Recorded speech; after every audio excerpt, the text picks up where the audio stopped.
Recorded at the studios of Chicago Public Media, WBEZ, this is Stages to Success.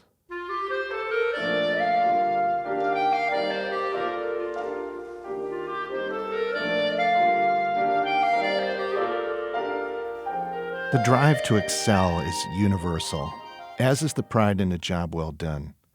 Whether you're staring down a decision maker for a multi-million-dollar contract, a television camera or microphone, a negotiating adversary, or an irate conductor, the pressure to perform can be exhilarating and exhausting. Join me and meet great storytellers from music and business. Today's guest is Jim Haertel, a small multifamily investor in Milwaukee whose preservation efforts and financial ingenuity ignited the entire turnaround of the massive Pabst Brewery campus in downtown Milwaukee. His effort to save a couple buildings led him on a journey through the courts, the Great Recession debacle undoing all development efforts, and to a great vindication of all his work. We started off our conversation talking about how I first came across his buildings and project. Seeing your building, I wouldn't call it by chance. My wife, I used to be in a symphony, and my wife still is, and she and I both have worked up in Milwaukee a great deal. So we liked it. Besides just working at Eline Hall, we liked kicking around the town, and we decided, let's go up to Milwaukee for a couple days on a getaway. And she found that hotel that had been made out of that brewery building. The brew house and suites. Right. And when we went walking around, I think it was Karen that pointed to your building with some tours. And I thought, that's really interesting. Maybe they've got, a group of old ladies has done a historical society, and we can see some pictures. And then, then I ended up, getting the tour from your associate. Oh, what was his name again with the beard? That's Scott. Scott. Okay. And the story fascinated me, obviously from the beer perspective and the company perspective and the personal perspective. But, having come from a real estate development company and, then being a tenant representative and being part of seeing a lot of buildings get changed over, it really caught my eye. And I thought, oh, my gosh. You're such a close market to us. In Chicago. They're really the two markets, because of what's been going on for quite a while with the tax incentives for the industrial and shipping users right across the border. And now with this Foxconn plant, it's quickly becoming a market that, you got to know a lot about. Certainly the Milwaukee crowd always knows about ours. First of all, did you grow up in Milwaukee? Are you a Milwaukee person? Oh, yes. Born and raised in Milwaukee. My parents for years lived on 88th Street near Lisbon, just a modest northwest side of Milwaukee neighborhood. And just sold that house a couple of years ago after over 50 years. Wow. Do either of your parents end up working on the Hill where your Pabst complex is now? My dad was a Falk metal bending. They made big steel things, huge things, small things. It was one of the first breweries in Milwaukee. But they switched from brewing to work with metal and foundries. My great-grandfather worked at the Gettelman Brewery across from Miller. And there's a picture of him in a book noted as the bottling supervisor. Okay. And it seems our family goes back to some brewers that left Germany and went to Brazil in the 1840s, about the same time. The Best family was coming from Germany to Milwaukee to start what ends up becoming the Pabst Brewery. So your family name is Haertel? That's how it's pronounced, H-A-E?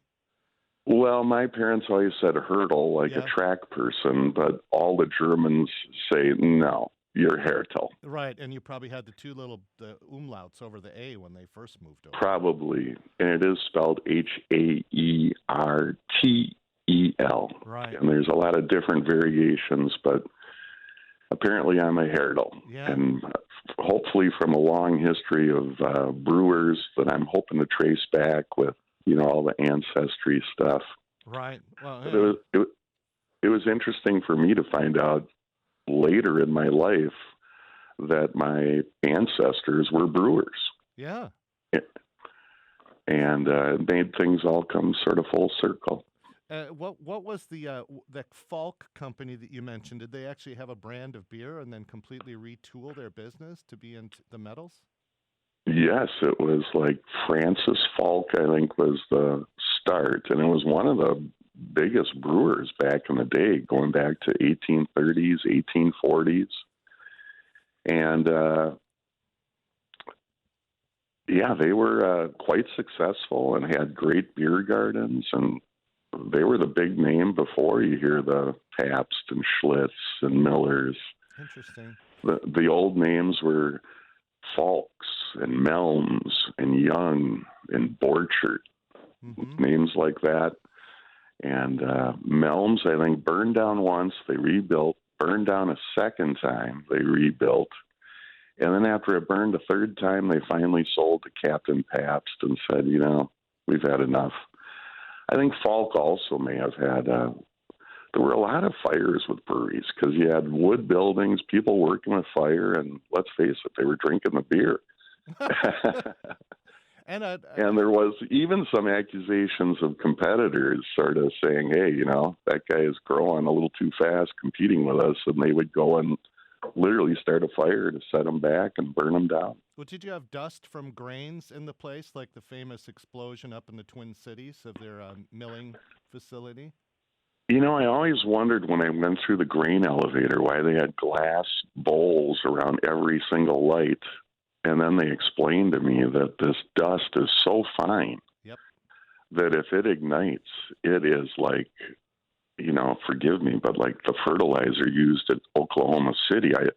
I never imagined stuff like that. And you look in the grain elevator, you go up to the top, and the holes are there with like a little manhole cover.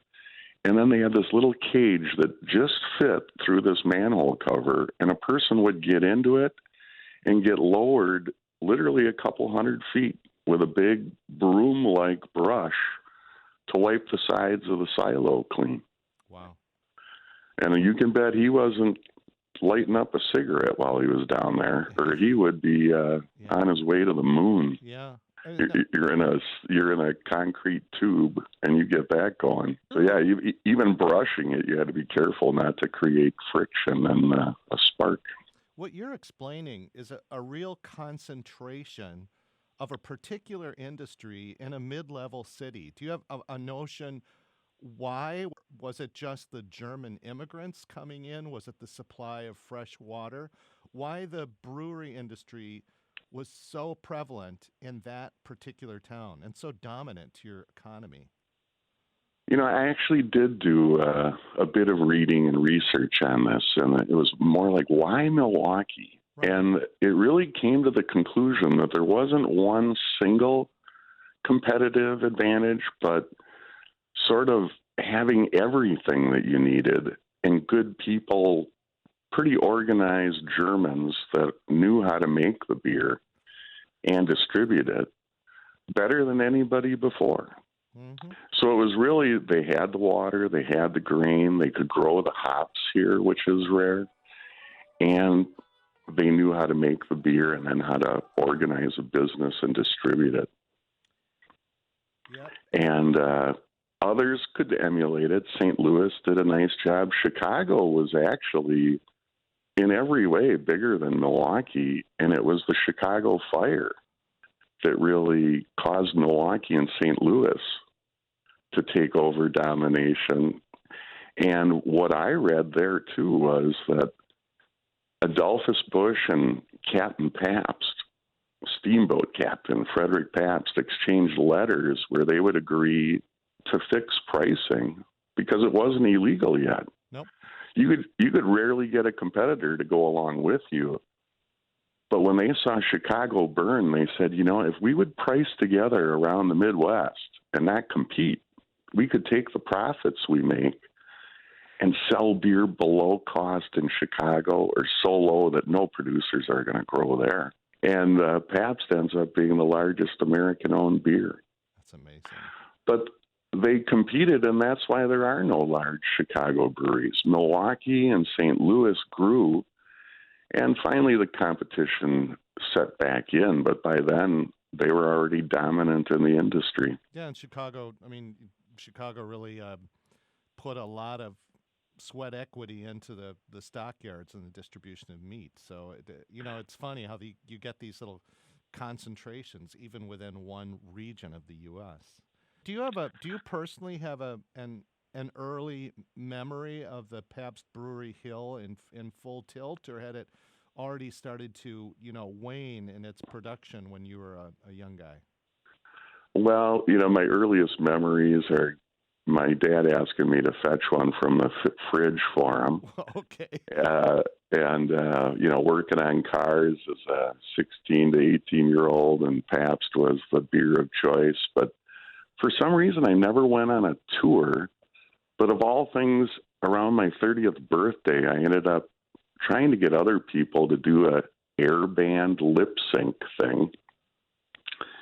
And when they wouldn't do it, me and a couple buddies did it. We did so well, we played at Summerfest on the Pabst Festival stage. And then we were invited to their ornate headquarters with their hospitality area afterward. And I saw this beautiful room. I had never seen it before. I had a great little lunch. We got a few takeaways.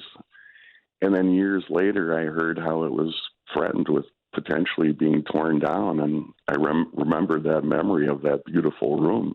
So you were actually entertained there at age 30 at a reception when it was still looking great as a headquarters. Oh, it was thriving, and it was the hip beer. Yeah. I mean, take your hip beer today, that was Pabst back then.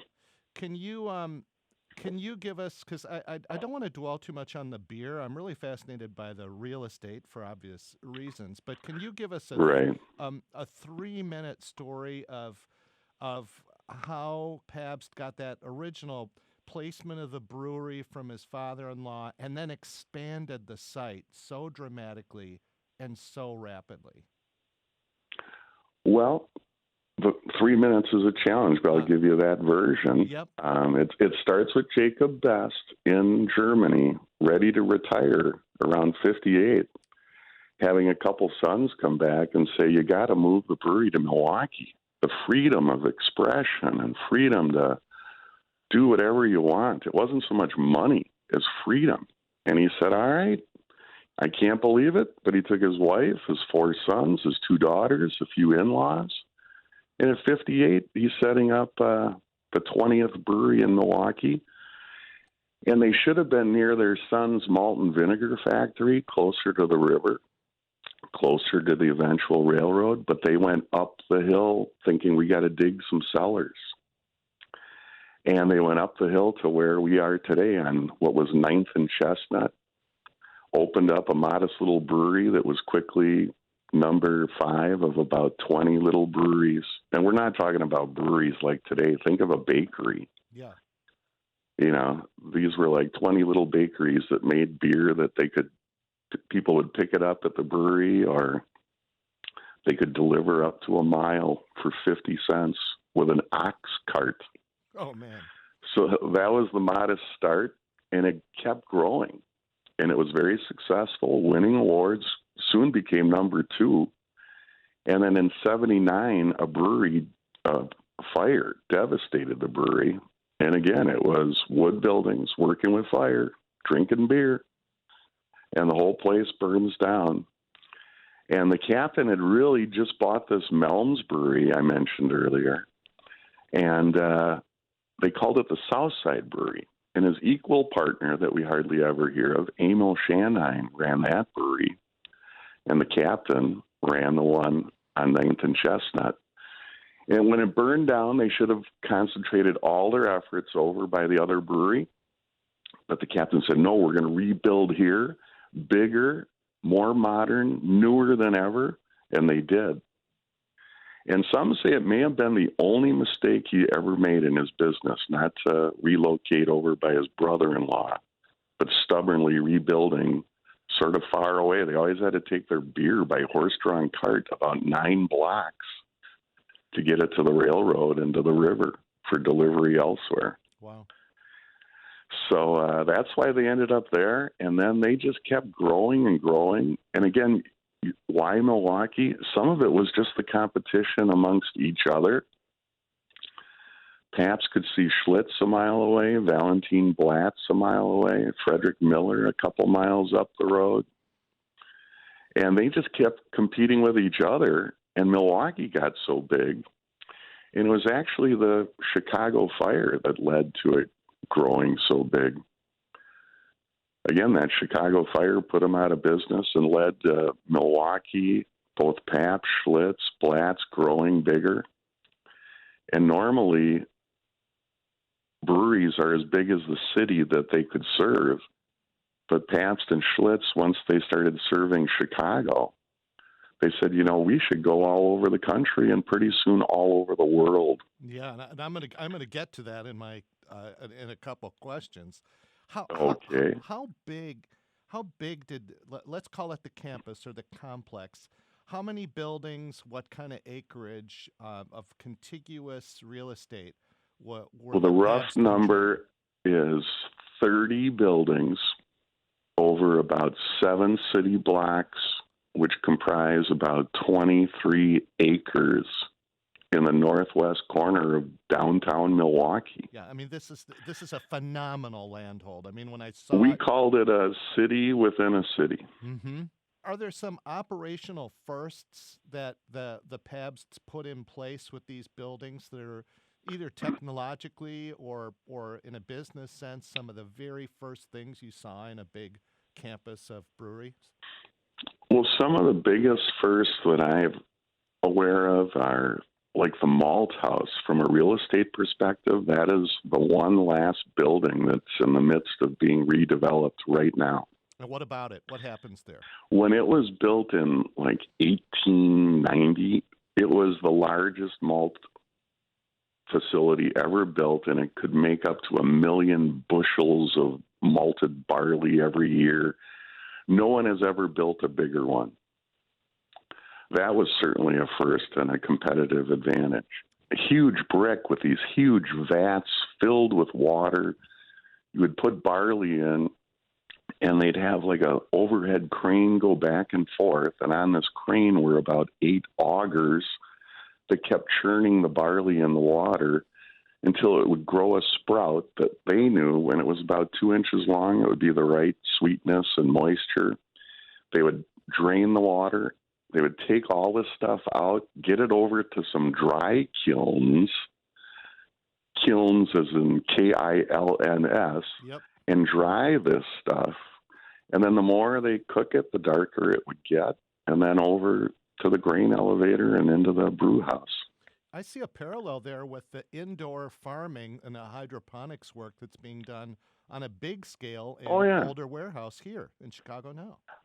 That was actually one of our ideas for that building, was to create just like a giant fish farm with these big vats full of water.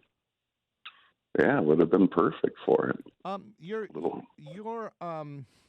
tour guide, Scott, that when we became acquainted with your buildings, he talked about Captain Pabst gained a really critical control of cold storage space along the train and delivery lines in the Midwest. That I assume it was a real estate deal. I don't know if he leased these places, co-located, bought these places, but that what he set up was an ability to move the beer before, I would assume, pasteurization or that sort of process, so he could keep it cold on its way to its destination. Can you explain that a little? Well, I can't say with certainty, but yes, we've heard the story was, again, around the time of the Chicago fire, Chicago was out of beer. And back then, you couldn't ship beer that far, especially even in October. It was pretty hot and drought, and that's what led to the Chicago and Peshtigo fires. So they were sitting there, and talk was that Schlitz sent water first because they used all the water, even drinking water, to put out the fire. They exported water like LaCroix does today? Well, they just were trying to help out, really. It was a humanitarian effort to try and just get thirsty Chicagoans some water. And there's rumor that they may have even gotten the nickname the beer that made Milwaukee famous for sending water to Chicago. Amazing.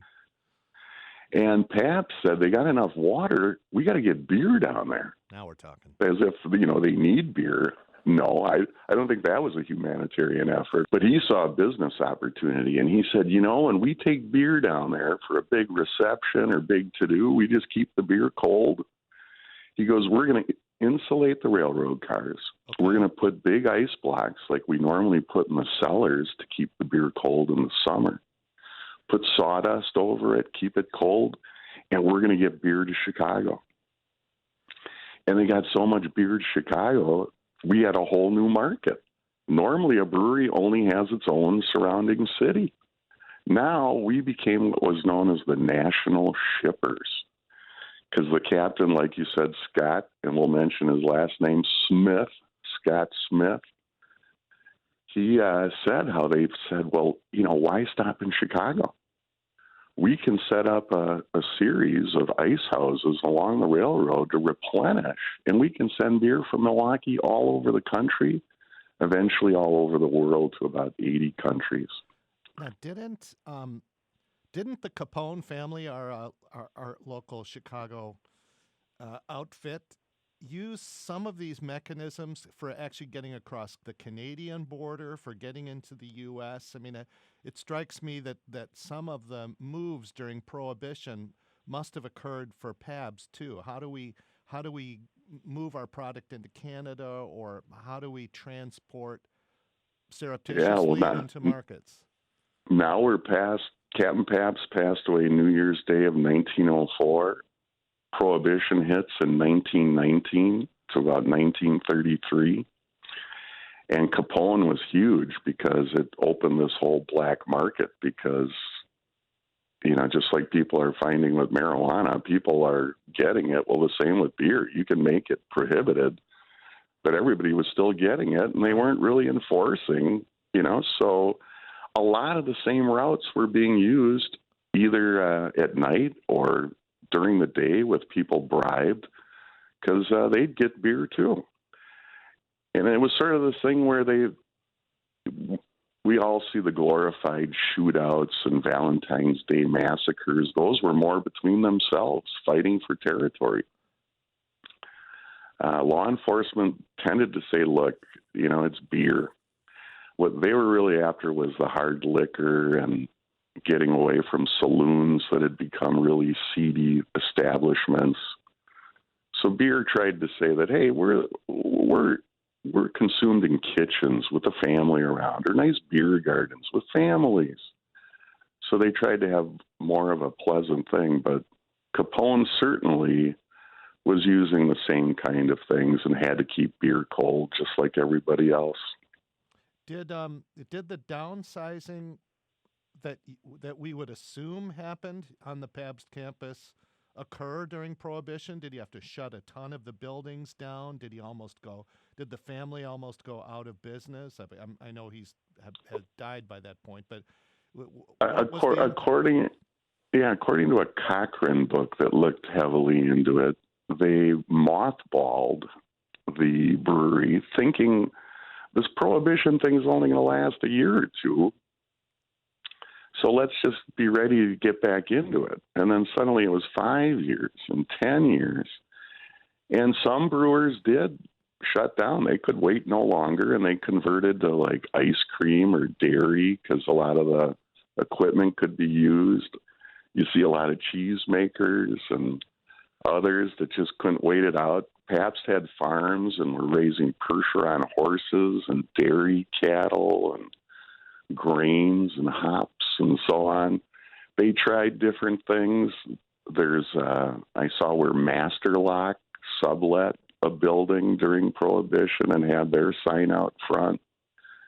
So they were doing everything they could, just trying to hang on, knowing that it was going to end. But it took a lot longer than they ever thought. But it finally did end. And there was also talk that Milwaukee and Wisconsin gave up on Prohibition before the rest of the nation.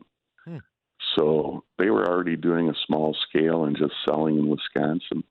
Did they lose control over any of their massive campus there during those lean years? Well, they certainly were subletting, like I said, to Master Lock and other companies, but they still own the property. No, but Pabst ended up in about 1937 getting bought out by a company called Pabst Premier Products. And out of, I want to say Elgin, Illinois, but that doesn't sound right. But it was a smaller company, and they bought the Pabst Brewing Company. It was called Pabst Premier Products for a while. And then they finally realized the biggest thing they had was Pabst, and it changed back again. So there were some changes as a result after Prohibition. And Pabst becomes more of a corporation with widely publicly held stock. And we still have a ton of those old canceled stock certificates were left in our corporate office buildings. That's fun. We're still selling the last few of them in our gift shop. There was an office that we ended our tour with Scott Smith that was Captain Pabst's corner office overlooking the hill that looks down into the downtown. And what struck me, Jim, is how modest it was. It was quite small by any calculation of a business owner's office, not to mention a CEO. And I wouldn't say that it was Spartan, but it was simple. And I learn a great deal from my clients when I'm representing a tenant or representing a corporation. I learn a lot about them by their setup. The world head of real estate for McDonald's, when I met with him, was in a simple office cube along with the rest of the worker bees there and overlooked the parking lot to see when the guys got in and wore a little lanyard around his neck. And you wouldn't know him from an IT manager. But something told me about the man, about the businessman, about his business culture, seeing what honestly could have been a very nicely appointed postmaster's office. You know what I'm talking about? Sure. And tell me a little bit about his business style, the way that building was set up, the way his headquarters were almost integrated right into the working space of that floor. Well, when it first started, I mentioned that fire of 1979, and then they built their next building in 1880. And that's one of the two buildings we own, that 1880 corporate office building. There was a glass partition, and then the last third was all the corporate office workers. And if you can picture something out of Dickens with, like Cratchit at his desk, because everything had to be handwritten into these huge ledgers for what's now the largest brewing company in the country. Yeah, I saw those. I saw those desks. They looked like draftsmen's desks. Exactly. It looks like you're at a drafting table because they would literally stand and lean over and make all these entries with a gas lamp. And it was just before electricity, so you had light from a skylight, light from windows all the way around. And we're proud of still having some of that 1880 stained glass and that same skylight that was there in 1880. But then in 1890, they bought the neighboring three-story school, the Jefferson Public School. Nothing to do with Pabst. Pabst started to grow around the school, and they finally bought it. And there was about 15 feet between their building and the school. And in 1893, they built the newer Captain Pabst office. And I would beg to differ with you and say that is not pedestrian. or simple. It's rather opulent. Ferry and Klaas were the architects, and John Eastberg of the Pabst Mansion does talks all about Ferry and Klaas.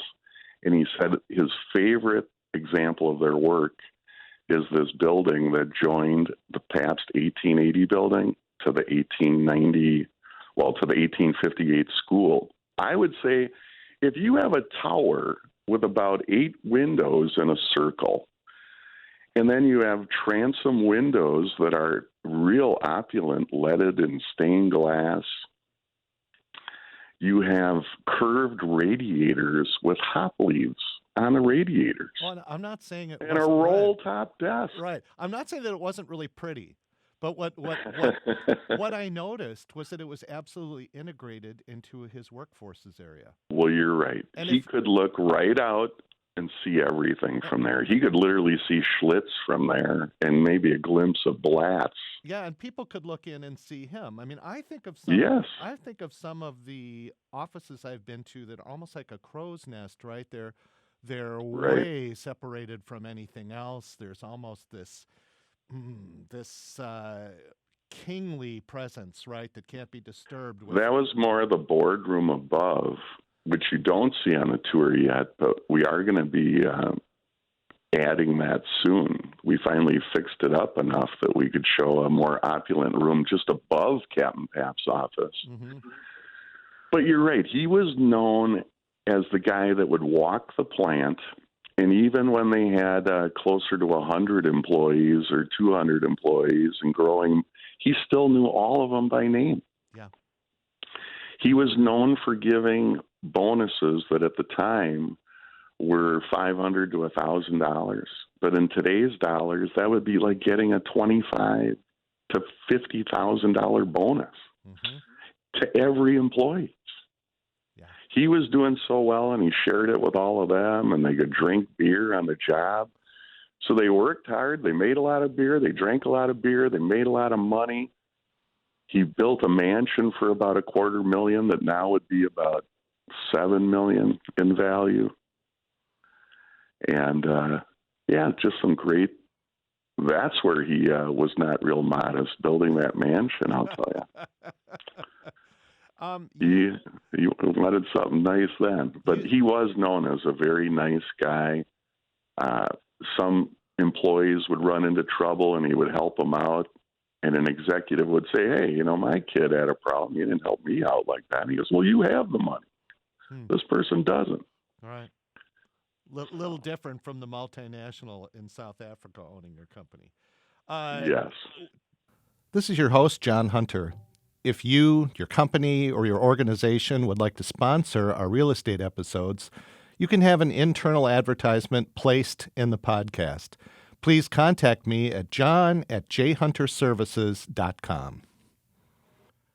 Stages to Success can be found on TuneIn Radio, Google Play, iTunes, or our RSS feed. The link can be found at www.stagestosuccesspodcast.com. Try telling your Amazon Echo to play it by commanding Play Stages to Success Podcast. We're listening to an interview with Jim Haertel, preservationist and real estate pioneer in Milwaukee. When you mentioned that, you did your little Milli Vanilli shtick and you go to a nice reception at that building, and then later you hear that times have, the times are bad for this place. When you first walked into what had been this glorious place and now it's an abandoned headquarters, did something just grab you at your inside that you felt, I need to fix this? Yes. I had taken a Marquette University executive MBA course, Master's in Business, and it motivated me to take on something that could really make a difference. And when I heard the Pabst, I said, 7 city blocks, 28 buildings, 30 buildings could be torn down. I just thought that would be a travesty. And then I thought of this beautiful room, and I thought, if nothing else, we got to save that building I was in. So I was adamant about just contacting somebody. And to make a long story short, I got a hold of someone who put me in touch with someone. And I said, look, it's going to cost you $500,000 to tear it down. I'll give you $500,000 to save it. $50,000 down. And they said $11 million for the whole place. I'm like, no. I had not done anything on this level. I had bought a few duplexes, the biggest thing, a 5-family with a bar in it. And now I'm going to buy a city within the city, the old Pabst complex. Right. They said, well, if you want those 2 buildings, you got to buy them all.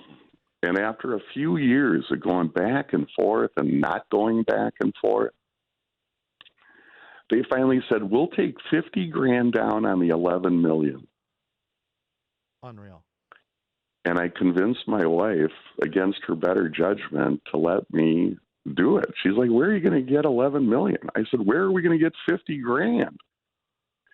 And I literally took some money out of my retirement plan, paying a penalty and paying taxes, and taking the rest and putting it down. And Pabst agreed the night of September 10th, faxed the 30-page agreement to my lawyer's office and said, you got till tomorrow to sign it and send it back. Yeah, September 10th. I remember what year that was from your tour. Yeah, 2001. So the next day I got my cashier's check for $50,000, but I'm going to go to the lawyer's office, sign the agreement, fax it back, and I'm going to have one heck of a party that night. And then the World Trade Centers are collapsing, and I got a decision to make to follow through or back out. I'd ask your listeners, what would they do? Yep. We signed it and sent it back and sent the check and said, we got a year. Let's see what we can do. So is my math in my head right? Your $50,000 on $11 million is 0.5% deposit? Is that right? I figured, when do you get a chance like that, John? Right. When do you get a chance like that? That's unconscious. I don't know. I don't know who to compare you to with this, Jim. I actually knew one woman, one woman who was very wealthy, who got it in her mind to save the federal courts building in St. Paul, which is now known as the Landmark Center, and it is uniquely beautiful. It's kind of like a smaller jewel version of the federal building you have in Milwaukee. Oh. She single-handedly saved that one building by setting up a committee, and it wasn't something she did in her living room. She got a lot of support, but you're talking about taking something like the giant complex around Harlan and Wolf shipyards in Belfast that I've visited, and controlling it and taking control of it. I mean, any single incident with one of those buildings could have taken it down like a house of cards. Well, I never had any true inkling of trying to control the whole site. I said, I got a year to find someone else to take on the rest of the site or divide it up and sell it in pieces. Right. So we first tried what we called the divide and conquer approach, and a county government was going to buy a building for $1 million, a technical college, a warehouse for $4 million, a Chicago group, a cluster of 8 buildings for $3 million. It was starting to come together, and then it all fell apart. Everything dropped out and didn't happen, and we had like 3 months to go. And I said, we need a white knight to come to the rescue. So we went from the divide and conquer to the find a white knight. And with just a few months to go, and then a few weeks to go, and then a few days to go, We Energies, our $5 billion utility and their real estate subsidiary, WisPark, decided to take it on because a guy by the name of John Furchel out of Cleveland was going to take half of it with him. And he had done something similar in Pittsburgh to some old Heinz ketchup buildings. Very successful. And a lot of people don't know we were even 5% partners in the whole rest of the project. And one time they offered me another 5% of the whole project if we would contribute our 2 buildings that we owned 100%. They owned everything around us. And then we had this little piece right in the middle. And they were going to put $300 million into the complex. So Chicago House of Blues was going to be the anchor. Interesting. And my partners that I had by this time were like, Jim, another 5% of $300 million, that would be $15 million. Make the trade. And I'm like, no, I want these buildings. It was always about these buildings and saving these buildings. And if we become 10% partners, somehow they're going to squeeze us out. And I'll be darned if later they didn't propose a different project that died and they sold to another developer. And when we got our 5%, John, they said you get 0. Wow. I said, you sold it for like $17 million. And they said, that's what we had into it by then. We bought it for 11. We put $6 million into it. We got it out.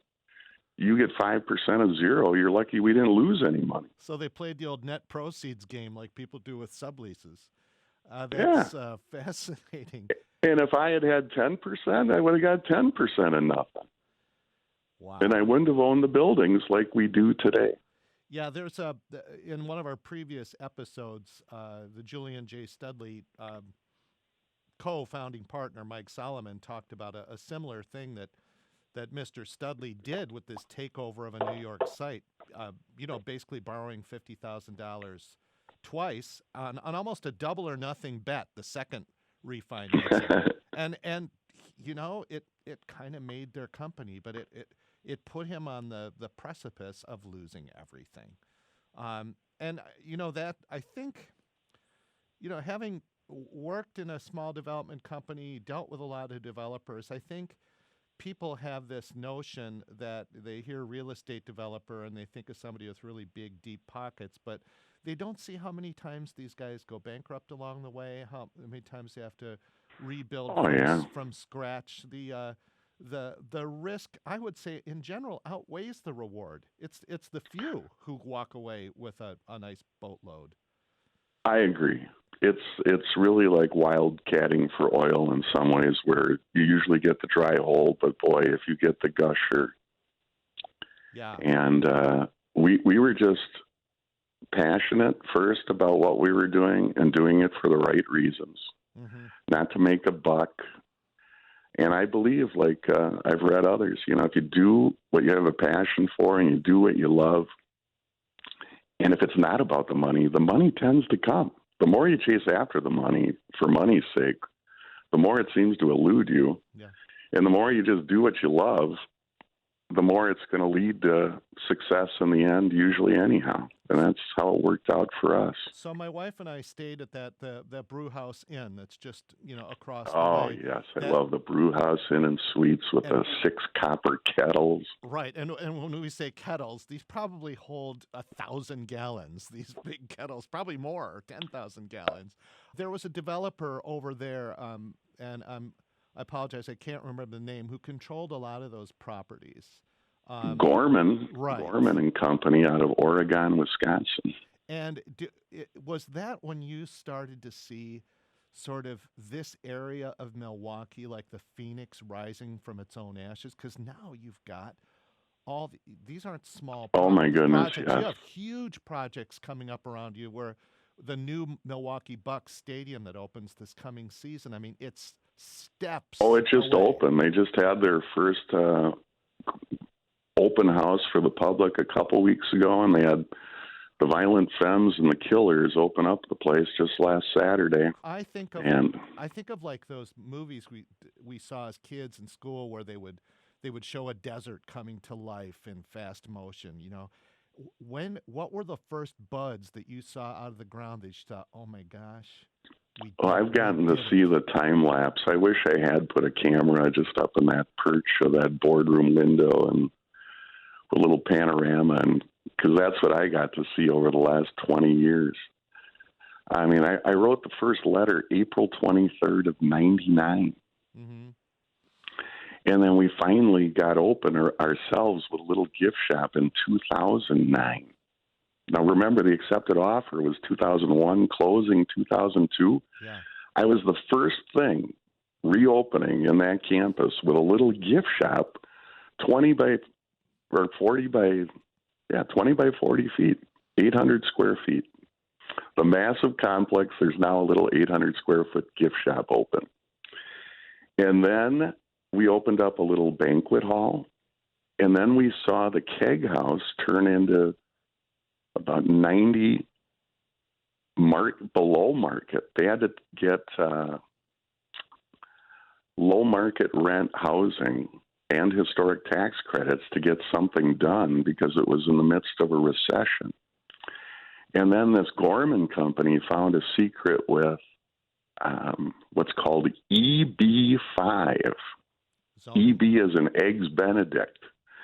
It's a little known thing with the federal government where if you have a blighted area and get it designated as such, foreign nationals can invest $500,000 and get a green card for their family.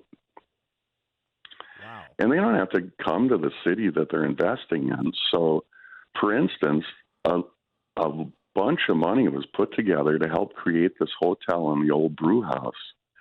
And it was mostly money from China through this program. And then a lot of them got a green card and were living in Seattle, Portland, and out on the West Coast. Some of them did choose to move to Milwaukee. Another guy even did the Frederick Lofts at the Pabst were built by a developer that was just involved in some of these others. So what was the timeline, Jim, when the Cleveland developers paid you nothing and it all went, down the toilet, to when this EB5 program and this new developer start to make a dent, and then the spiral just goes up and up? Well, we closed 2002. They were proposing all these things in like 2005, 2006. And then when their Pabst City project and the House of Blues all crashed and burned, they sold to Joe Zilber in 2007, a Milwaukee developer that was in his 90s and was giving back philanthropically. He gave $10 million to a school of public health. He gave $100 million to help 5 Milwaukee neighborhoods, $20 million each. And then he said this Pabst thing, he had his 5 top guys look into the Pabst deal, and they all said, Joe, don't do this. This is a horrible deal. Stay away. He told them to try again. They came back, and they said, we found even worse things. You definitely don't want to do this. And he said, well, thank you for your advice. I'm doing it anyhow. He's the guy with the statue of him and his wife just close to Joe and Vera Zilber are in Zilber Park, right in the middle, right next to that brew house, Inn and Suites. Yeah, I saw that. And the place wouldn't be the wonderful place it is today if not for Joe Zilber. That's cool. And he passed away at 96. And we had the greatest 90th birthday party for him there, though. It was such a great time, and never seen him smile more. And we owe a lot to Joe Zilber, and his 5 people are now happily managing this thing that has made a ton of money for the Zilber Foundation. So what they thought was going to lose money ended up probably making tens of millions of dollars for them. It's funny, and save the complex. It's funny how I forward a note to myself that kind of follows some of the advice that I got from my first real estate boss, Rich DeVito. He just said, don't pay attention to those naysayers because they have an agenda that doesn't want you to succeed on a lot of levels. And there's always the naysayers. When I first worked in Milwaukee was 2002, and the little trip, the side trip you made from Eline Hall for half a day or whatever is to go over to the 3rd Ward. And I remember people telling me, don't walk up the hill that way. That's not where you want to go. And that hill is your property. It was a ghost town. When did you feel your area start to take the mantle from the third ward. I'm not cutting down the third ward. It's an interesting warehouse district, but you have these views, this kind of intrinsic up the hill, high priced real estate. When did you start to edge past them as the focus of new development? Well, I would say, at first it was just like about five of us, and you'd see, like you had the brew house, you had the keg house, you had a boiler house become an office building. But, finally we got some apartments in and some people living there. And when I saw people, I got down there to let some contractors in at 7 a.m. And I'm used to being in this ghost town. And all of a sudden I'm seeing like, there's a jogger. There's a lady walking a dog with a cup of coffee in her hand. Yeah. And it started to become a neighborhood again. There was always this drive in and drive out if there was anybody. And suddenly there was like this little neighborhood being created, and it just kept growing. And then not only were the people in the neighborhood, but people starting to say, hey, like you said, the third ward's cool, but you got to go up and check out the Pabst. Some call it like Gotham City, only Gotham City is dark and negative. This is like, it's all about beer, and it's all this Cream City brick. And we saved, at one point, the utility in Haertel, we're going to tear down all but 5 buildings. And because we fought that project, and because Zilber worked a little harder to save the buildings, we saved 16 of the 28 buildings.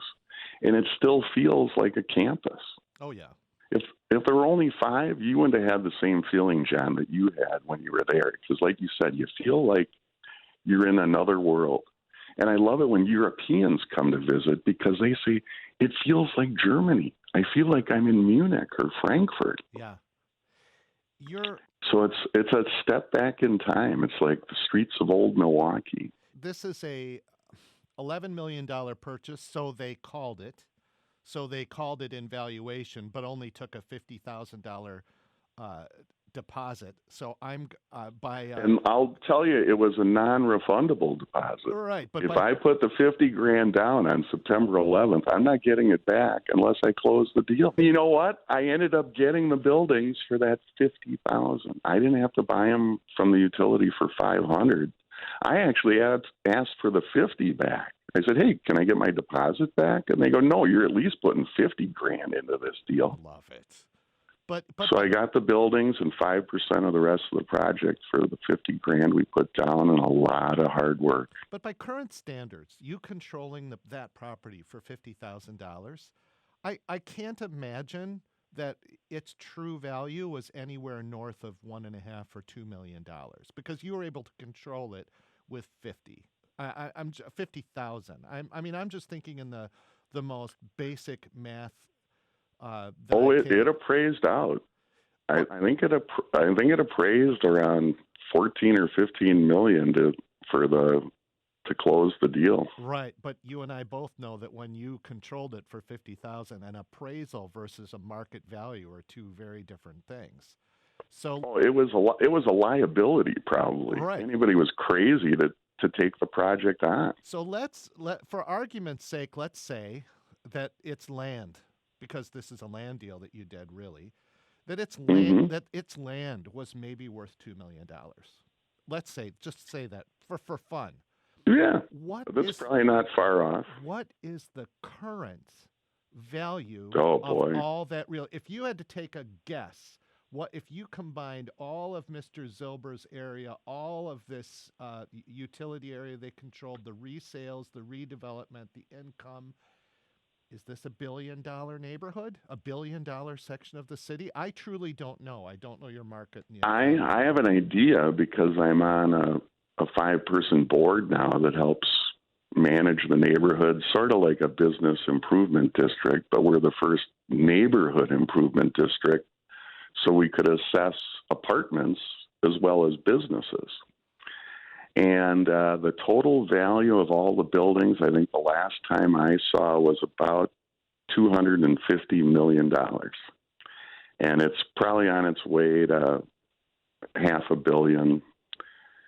And I don't know how it could go much higher than that. I don't think we'll hit $1 billion, but who knows? Not only us, but like you said, just right next door, they put in a $500 million arena.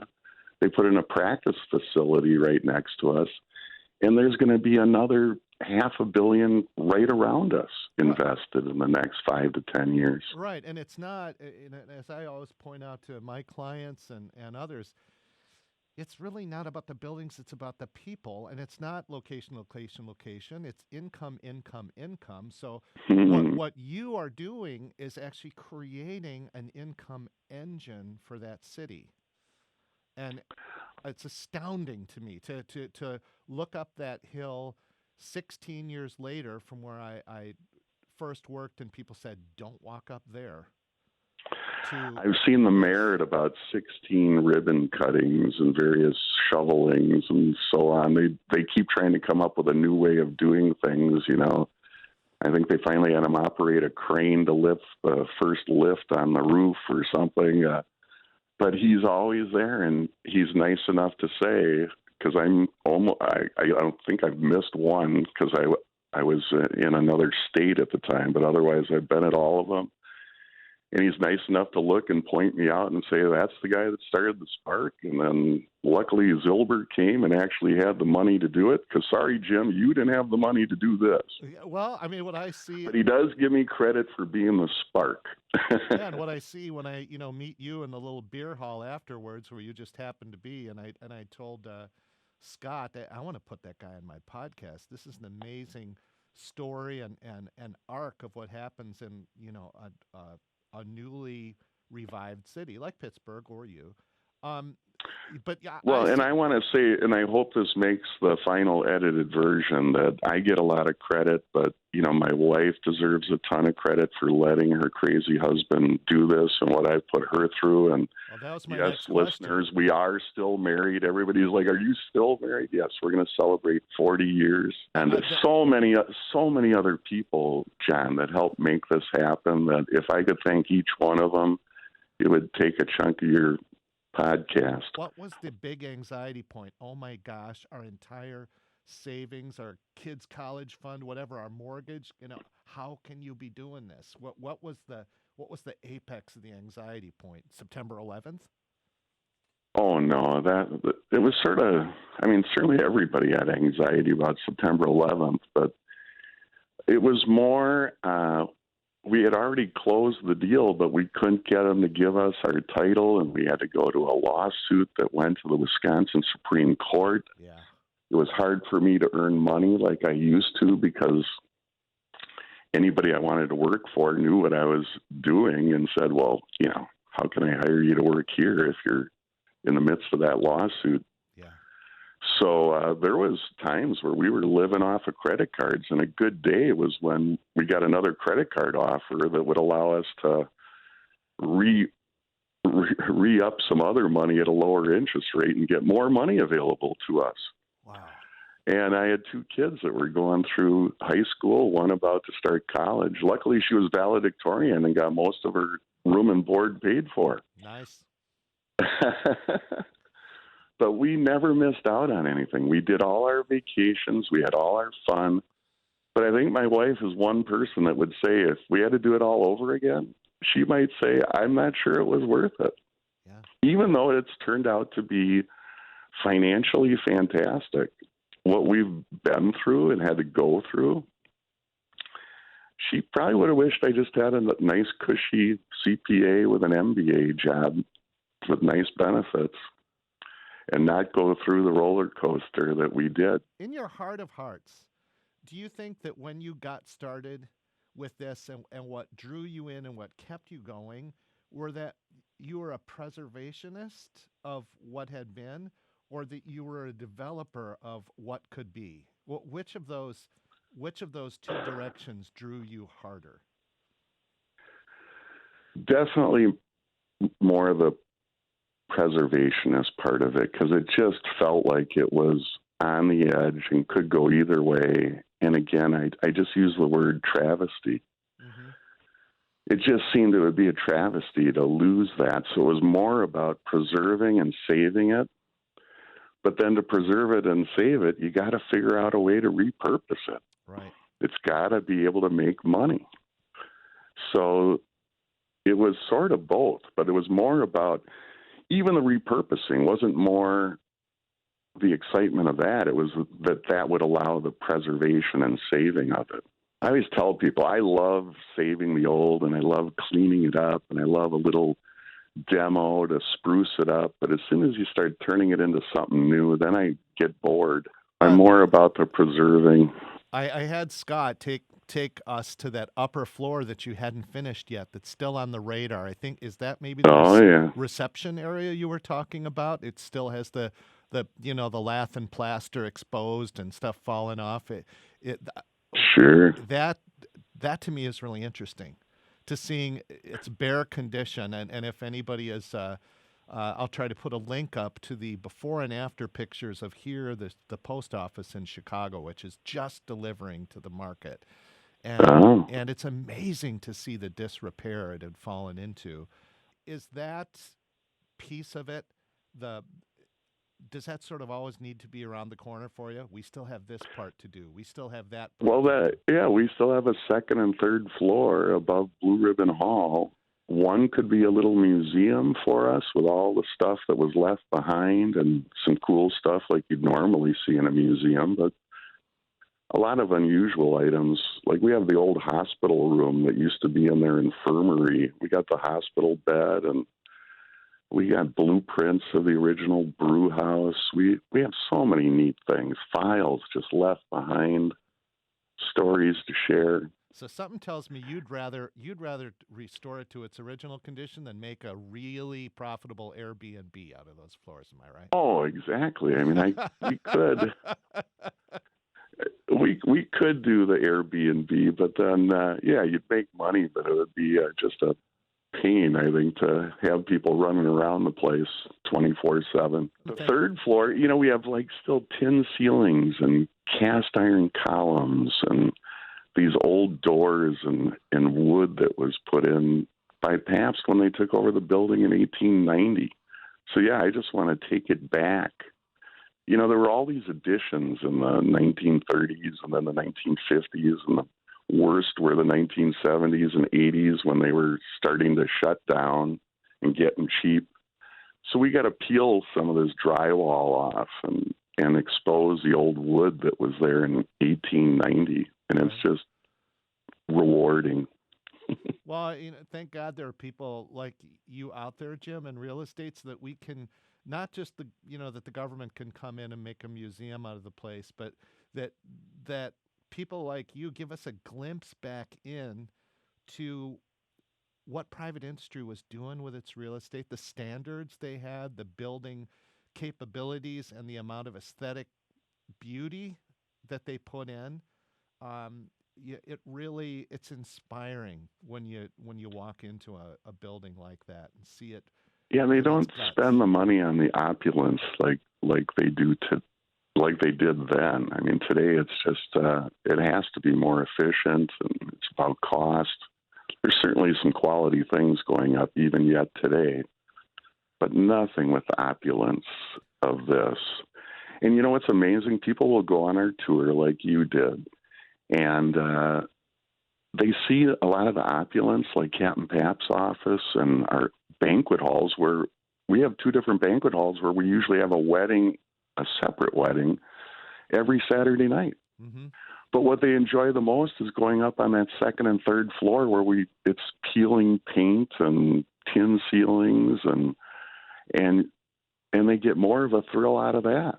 So it's like, do I really want to fix it up? People almost enjoy it just the way it is. Maybe I should just leave it alone. I'm so glad for your time. There's a story in what you're doing that's going on in smaller cities all over the United States. There's always the World Trade Center rebuilding and the Loop in Chicago, but it's what's happening in the Pittsburghs and in the Milwaukees, and hopefully what someday is going to happen in North St. Louis, that it redefines an urban area and makes it of great value again, instead of just a ghost town once the 5 o'clock work shift ends. Well, that is one of the things I try and do too. Is so many people come to us, and then they'll even say, "Do you have any advice for me?" Or "Oh, could you come to our city and help me save? We have a building that you should help save." And I try and motivate them. I'm like, "Look, I'm done.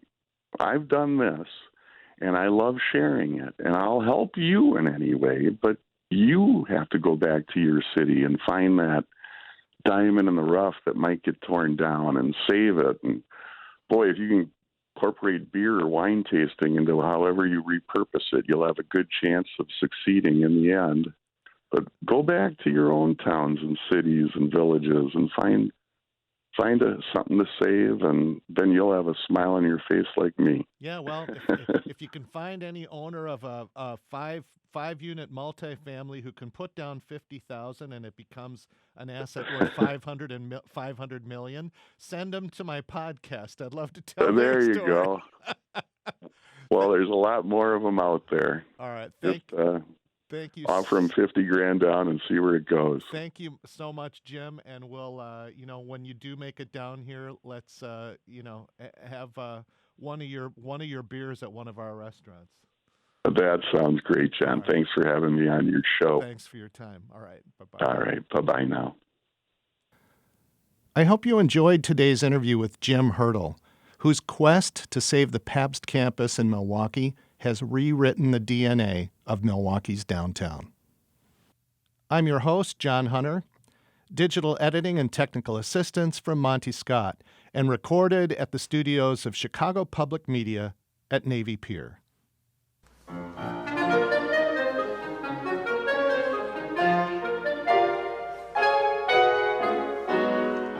Join us again for people and stories from the worlds of the symphony orchestra and commercial real estate for our next episode of Stages to Success.